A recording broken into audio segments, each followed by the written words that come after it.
What's your emergency? Help me, 4205 North Creole, please. What's the address? 4205 North Creole. Okay, what's going on there? Please. Who is? My husband. What's his name? Scott Johnson. He's got Scott guns in what? here.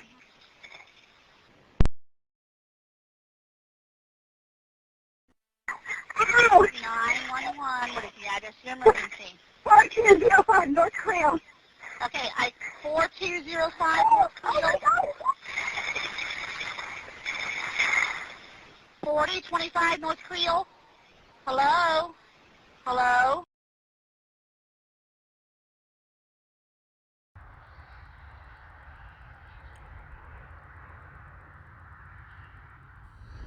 Definitely, I would call this one of the many stories that I read that is a precautionary tale. If something doesn't feel right, if something is just unsettling, always go with your gut.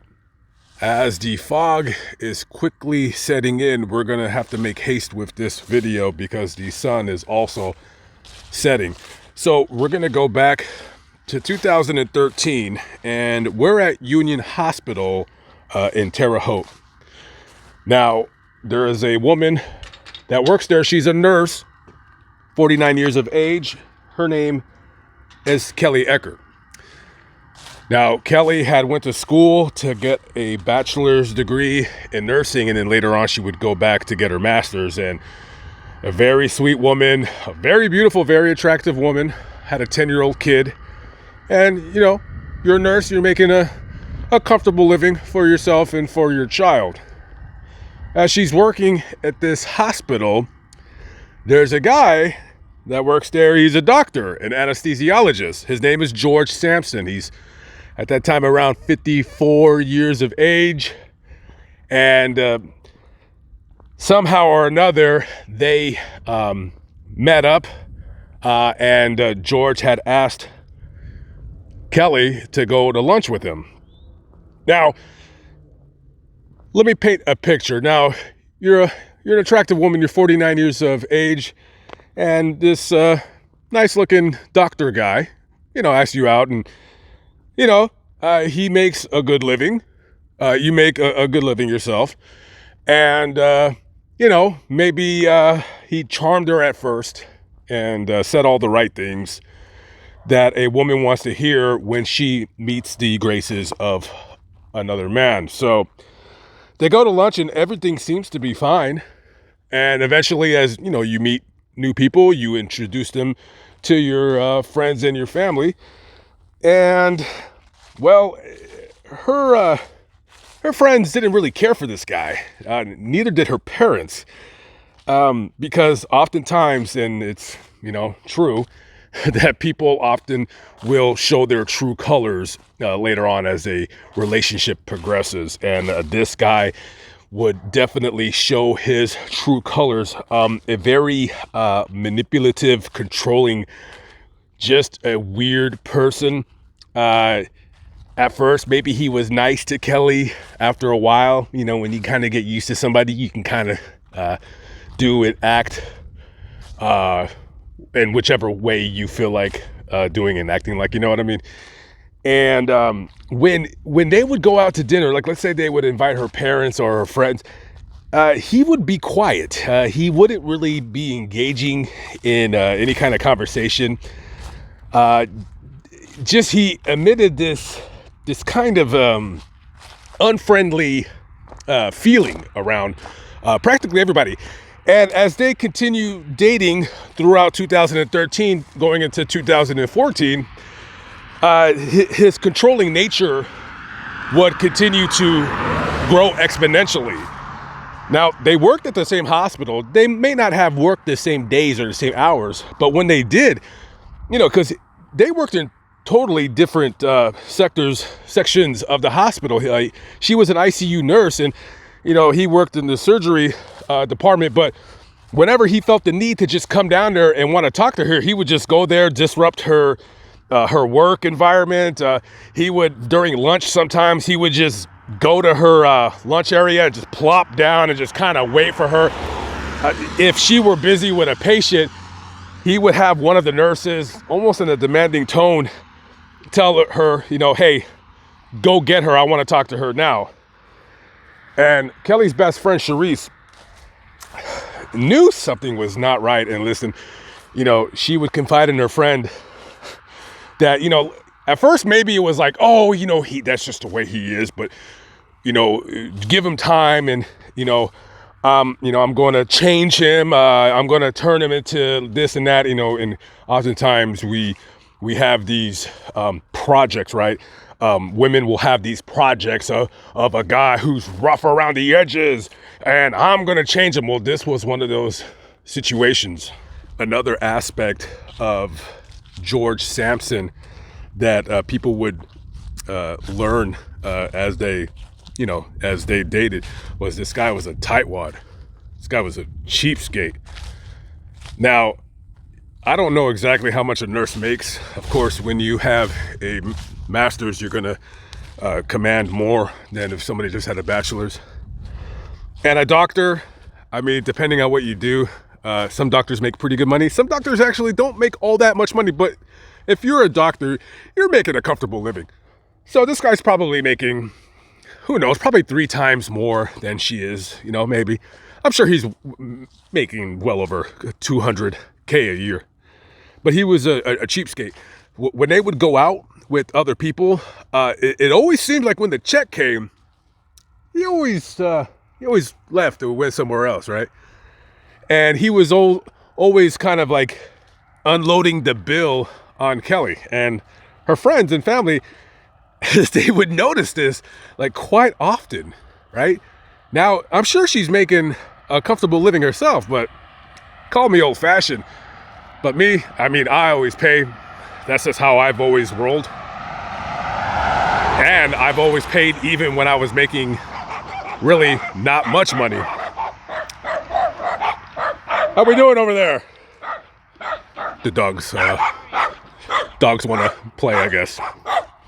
As the relationship would go on and he would become even more controlling, you know, her best friend would tell her, like, why don't you leave this guy? Why don't you dump this guy?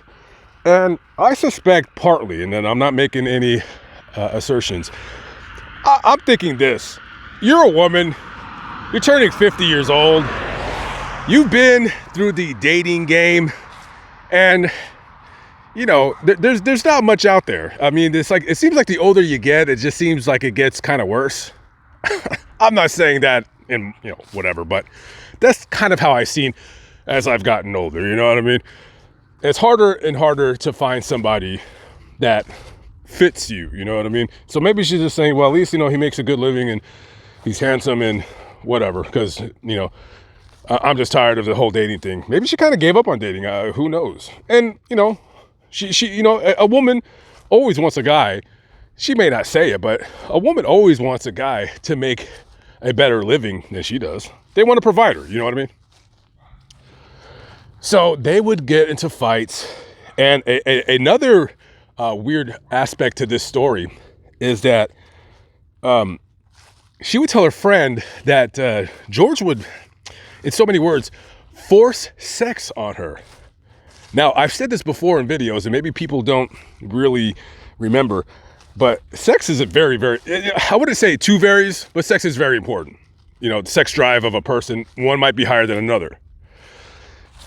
And listen, if a guy's not doing it for you, that's going to be a problem in any marriage. It may not be an important problem, but the people that say it's not an important problem, they're the people that are just kind of used to the situation. You know what I mean?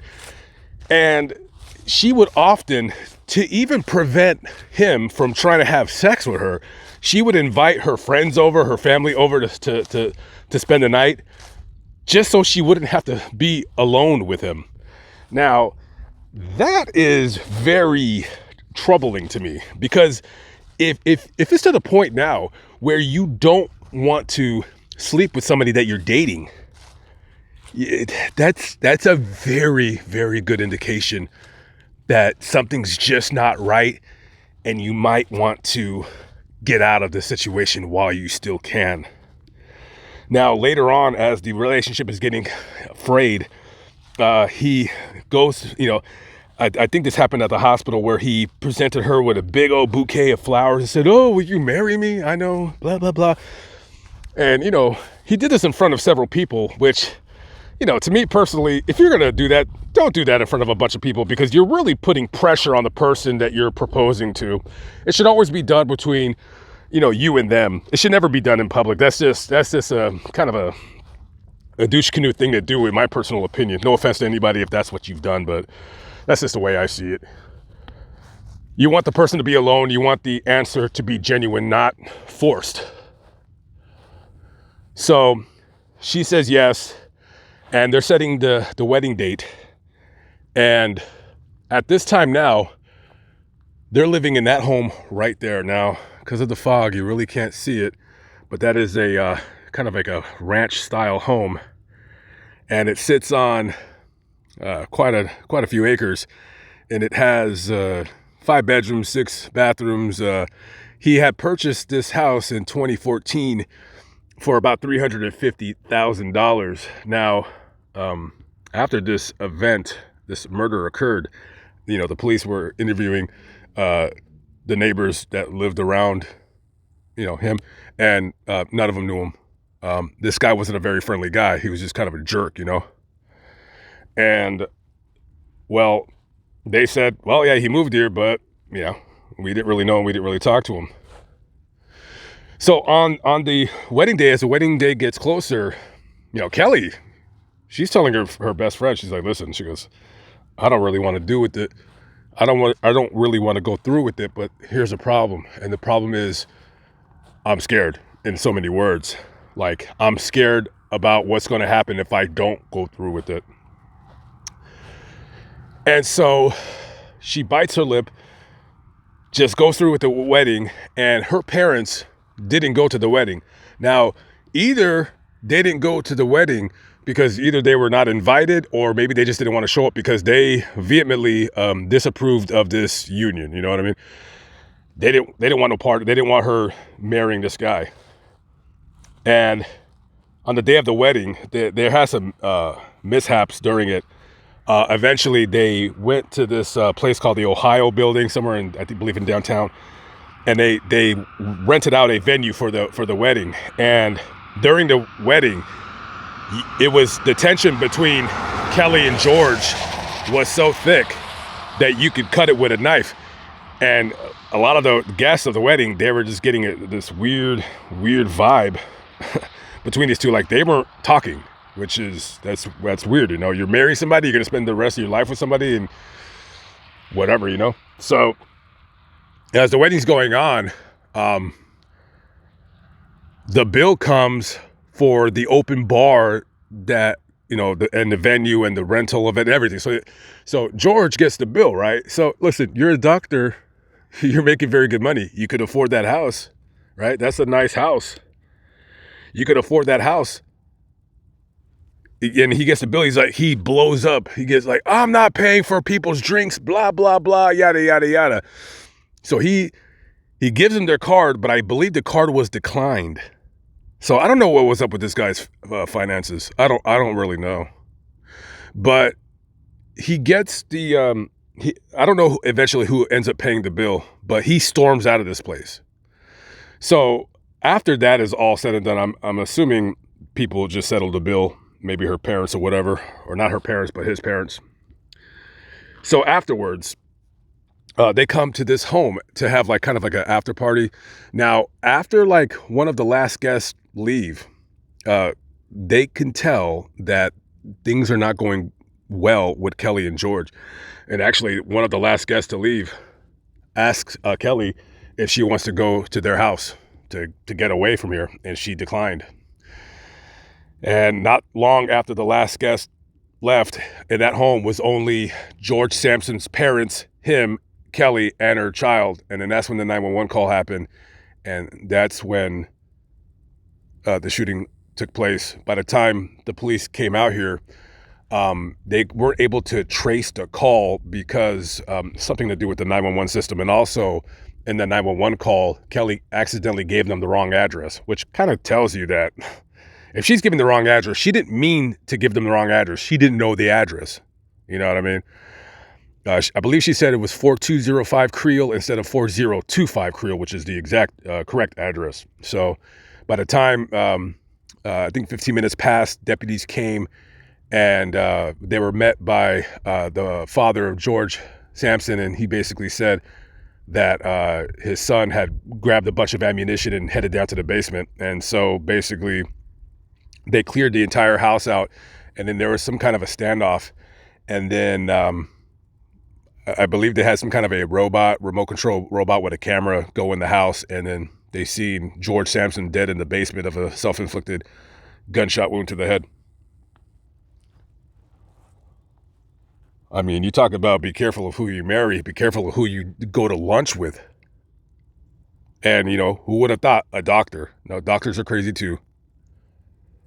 All because you're a doctor doesn't mean that you're better than anybody else, because crazy doesn't know a income. All they know is crazy. That is it.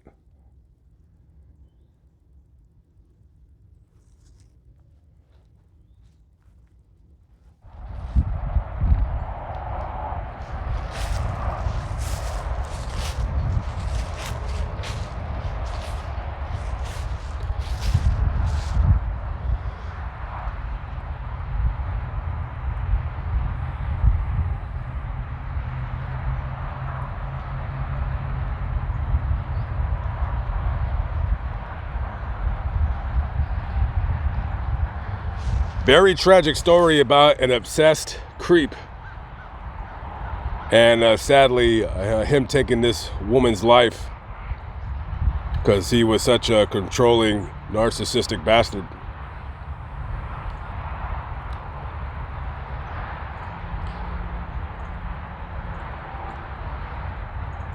Rest in peace to Kelly.